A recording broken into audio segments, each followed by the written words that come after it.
Welcome to Healthy versus Toxic, the podcast where licensed mental health professionals explore what makes a relationship healthy or unhealthy or even abusive, all from a scientifically informed perspective.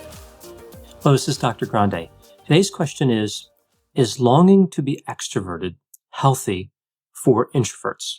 Another related question, can I analyze the concept of extraversion-deficit belief? Now, extroversion is a socially desirable trait, which has led some people who are low in extroversion to believe that they have a deficit in extroversion as opposed to feeling comfortable with their introversion. So essentially, some introverts believe they need to be more extroverted.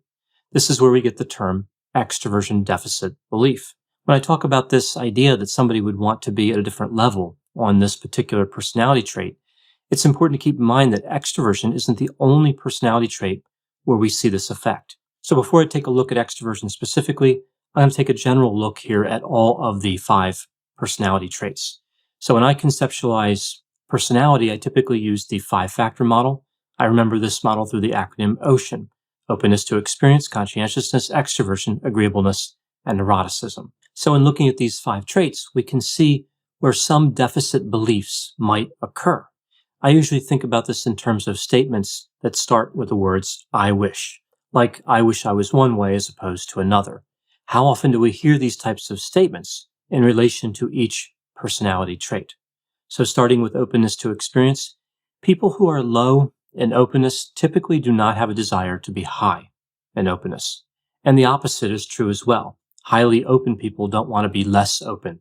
Ironically, people who are very low in openness would not believe that the trait is real. They don't tend to believe in theories that involve abstraction, right? So with low openness, it might not even be a matter of not wanting to be higher on openness. It might be a matter of not believing that openness to experience or any personality trait really exists. Now, this really makes sense in terms of the I wish statements we tend to hear in clinical practice and in the general population. We don't really hear people too often saying something like, I wish I could appreciate art more, or I wish I could fantasize more. And we don't tend to hear the opposite either. I wish I didn't appreciate art, or I wish I would fantasize less. Now, moving to conscientiousness, highly conscientious people almost never desire to be low in conscientiousness. I think the very nature of high conscientiousness prevents this desire. I don't often hear people say, I wish I wasn't so well organized. I wish I was late to work more often, right? Those aren't popular statements. Although I have heard people say, I wish I could be more spontaneous. So in that way, we would see a move from high conscientiousness to low conscientiousness. Now, sometimes people low in conscientiousness wish they could have a higher level of this trait. I wish I could finish a task that I started. I wish I had a better work ethic. I wish I could be more productive. So we tend to see that direction moving to higher conscientiousness more often than moving toward low conscientiousness. Now, moving to extroversion, I'll just take a quick look at it here, and I'll break this trait down in more detail later on in this video. So I talked about the extroversion deficit belief, but what about the other way? Do people who are extroverted ever desire to be introverted? I really haven't seen much evidence of that. I've never heard of introversion deficit belief, for instance. We don't hear people say, I wish I wasn't friendly, or I wasn't outgoing. I wish I had fewer positive emotions, right? So something like, I'm tired of being so happy, right? You just don't hear that very often. Even when people are literally tired of being too happy, like if somebody's in a manic state, you still wouldn't hear this particular statement. You wouldn't hear somebody say, I no longer want to be happy, right? That's one of the difficulties with mania. People who are manic don't want to seek treatment because they do feel really good, right? They feel better than they've ever felt before. So moving to agreeableness, people who are low in agreeableness, so disagreeable, rarely want to be agreeable. Although sometimes they recognize the social advantages that being agreeable might impart. So something like, I wish I could just get along with people better. Individuals who are highly agreeable sometimes do wish to have low agreeableness traits. I wish I could stand up for myself.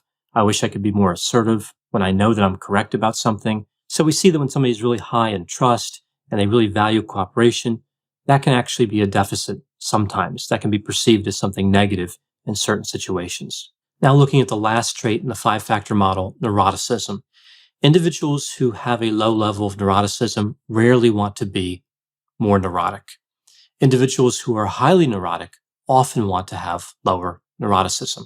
I would say that out of all of the big five traits, this is the one where we see the greatest desire to have movement on that trait, specifically in one direction, from high to low, which makes sense if we look at all of these statements we hear, beginning with the words "I wish," that point toward this desire.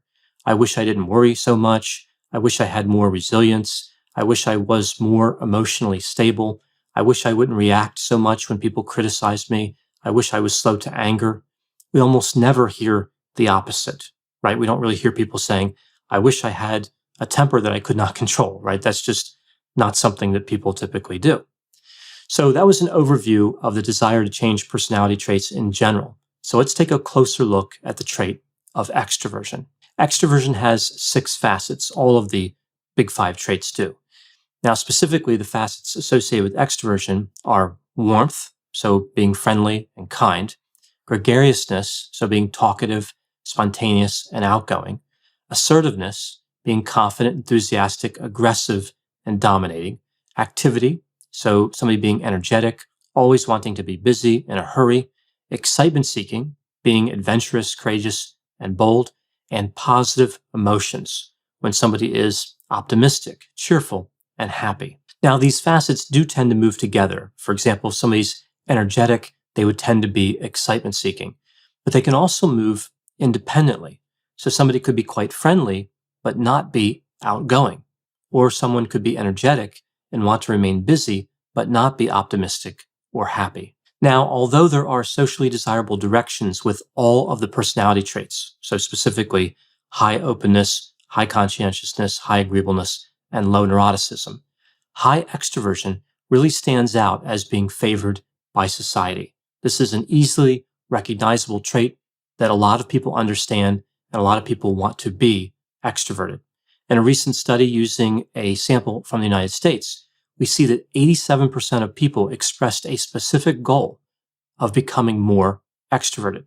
So we see here that both introverts and extroverts want to become more extroverted. We also see in a study that had almost 19,000 participants, extroverts reported feeling more normal than introverts, and they reported feeling that they had a better fit with their peers. So in a sense, they believe that they fit into society a bit better than introverts. This pressure by society exists to such an extent, we now see this term, extrovert ideal. The idea here is that the extroverted self is the best version of oneself. Now, society puts a lot of pressure on introverts to adopt extroverted qualities.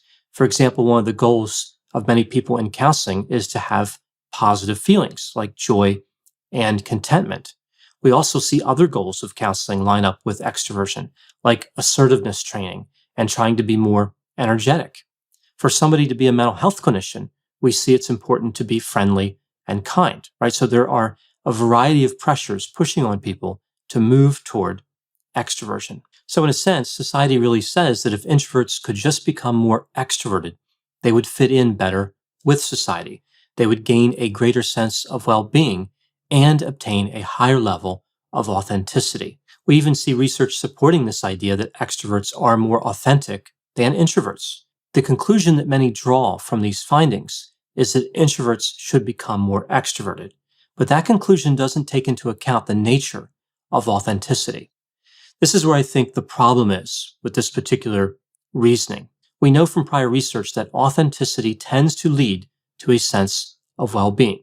So yes, authenticity is good, but authenticity doesn't come from having a certain personality trait. It comes from behaving in a way that is congruent with the personality that somebody already has. If somebody is true to themselves, if their behavior aligns with their personality, their level of authenticity is higher. We see that in society, the push to become more extroverted is consistent with this theory. Society's demands are actually saying that people who are introverted should behave in a way not consistent and not congruent with their personality. Society is essentially demanding that introverts be inauthentic. We see that the research literature actually supports my concern about this relationship between extroversion and authenticity. We see that introverts who don't have much of a desire to be extroverted, so they're not really feeling or responding to that pressure that society places on them, they show a higher level of authenticity. So these are extroverts who have low extraversion-deficit belief, right? They're not buying into, again, society's pressure. Introverts who have high extraversion-deficit belief feel inauthentic. Now, I mentioned before that extroverts can want to feel more extroverted as well, and actually that's fairly common. So they can have extraversion-deficit belief as well. We see in the research findings that this does not tend to affect their authenticity. So the negative effect only exists for introverts. Another interesting finding has to do with this concept of well-being. The argument behind becoming more extroverted is that it would lead to a higher level of well-being. As it turns out, introverts who have low extroversion deficit belief report a level of well-being that is fairly close to what extroverts report, although it's still not as high as what extroverts report. Introverts that have high extroversion deficit belief have lower levels of well-being. So this makes a lot of sense because authenticity tends to predict well-being, right? So this is fairly consistent with what we see in other findings. So what's the bottom line from this type of research? Well, at least when it comes to extroversion, giving in to society's pressure is not necessarily good for well-being. Now, this brings up an interesting argument. What about the argument that nobody should change anything about their personality? It seems to be supported in a way by these findings. So taken a step further, should people with personality disorders try to change their personality characteristics? If they do try to change them, in a sense, are they just being inauthentic? So I have 3 points here that can answer these questions. The first point, the research findings I discussed here are about extroversion, and even when talking about extroversion within a normal range. So these studies weren't looking at extremely high or extremely low extroversion.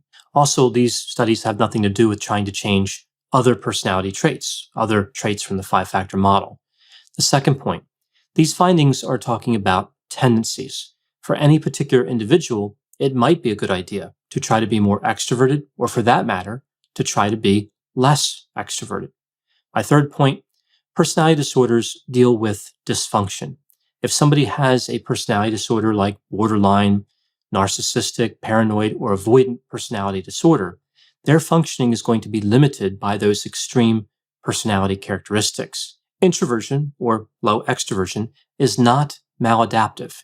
It's just not as socially desirable as high extroversion. Both low and high extroversion have positive and negative qualities to them, right? So with these 3 points, we kind of see that if somebody has a personality disorder, it's still a good idea for them to seek treatment and try to become more functional. It could help them in the areas of relationships and career and other social functioning. Thanks for listening. This has been a production of Ars Longa Media. The executive producer is Dr. Patrick Beeman. For more content, please visit our website at arslonga.media. To leave feedback or suggestions, send an email to info@arslonga.media.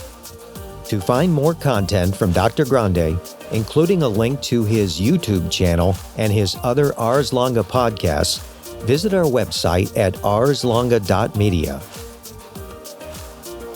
This podcast is intended for informational purposes only and should not be construed as medical or mental health advice.